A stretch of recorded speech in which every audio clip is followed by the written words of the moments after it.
Letters. Meghan and her letters.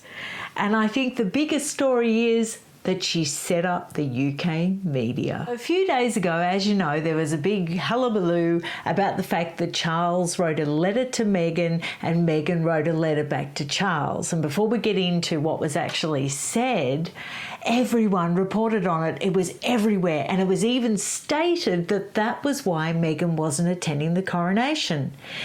And I didn't make a video on it because I just didn't trust it. And sure enough, today, she was making a fool of everybody because she completely refuted the whole thing. She said as if that a letter written years ago would affect her appearing at the coronation, and she more or less sneered at all the media who reacted and printed, and I thought, ooh, she gotcha. Now, am I just really overreacting, getting super paranoid and thinking that she's a supervillain? No. But I think that she's very savvy. I think that she's very media savvy. And she is going to play this very, very cleverly. And I think there are going to be a few surprises in the week leading up to the coronation. And I just encourage everyone to hold back a bit before they print. That's all I'm saying. Now, I do want to address the actual letters because it interested me. And what was said, because I wasn't even aware that letters were exchanged. I don't think anybody knew. And so Charles reached out to her straight after the Oprah Winfrey interview and said, look, there was no malice intended in that comment about the colour of Archie's skin. I think it's probably someone close to Charles. It could be Camilla or it could be Charles himself. I don't know. But he wrote a letter to say that's not what was meant. And I think everybody pretty much knows now that that's not what was meant. But we all know that the impression with the Oprah Winfrey interview was that the royal family was racist. And that was the conclusion that many in America jumped to. So, you know, the prevailing idea in America was good on you, Meghan, for speaking out against racism. And in the UK, it was shock, horror and appalled that, you know, because it cast such aspersions on the royal family and by extension the UK, and so they were mortified. Don't blame them. So it was a real thing, despite what Harry said. It was definitely a real thing at the time. And what interests me is Meghan's response to Charles, where she said to him, oh no, I wasn't implying that anyone was racist. I was just drawing attention to unconscious bias within the royal family.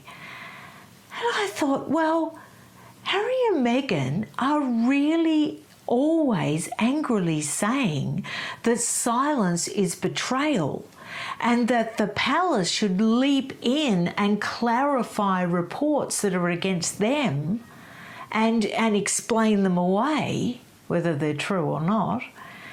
But yet here we are, Meghan saying to Charles, oh, no, I didn't mean that.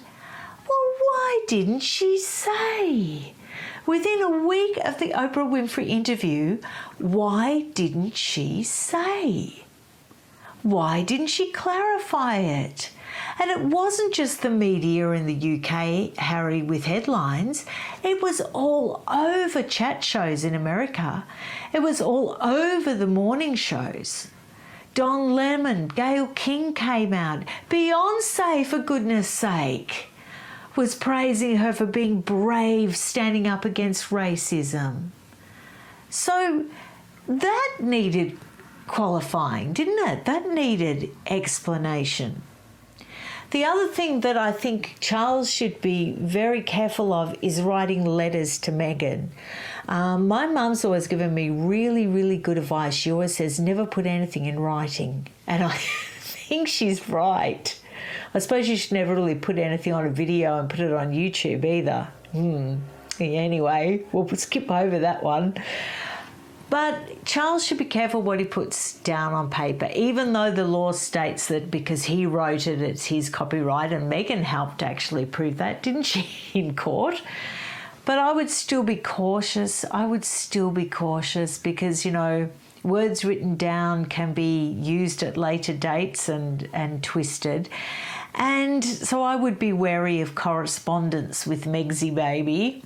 And also, all the letters that Meghan's ever written haven't ended very well for the people. I mean, you got Procter and Gamble, they had to backtrack, supposedly. You've got her letter to her dad, and that didn't go very well. I mean, he's nowhere to be seen now, is he? Thomas is long gone now. He's, I don't think he has a relationship, although many have speculated that that is the ace up Meghan's sleeve, that she's going to pull her father out the week of the coronation. That would be a bombshell, wouldn't it? What other letters has she written?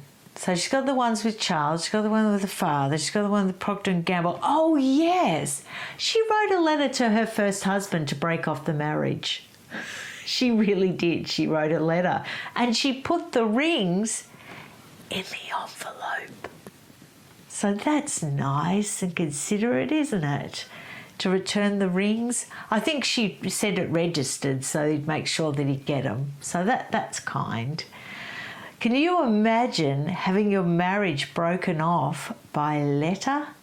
I often wondered that when she did that, whether she actually did it in, with calligraphy. Because, divorce decree and on a roll.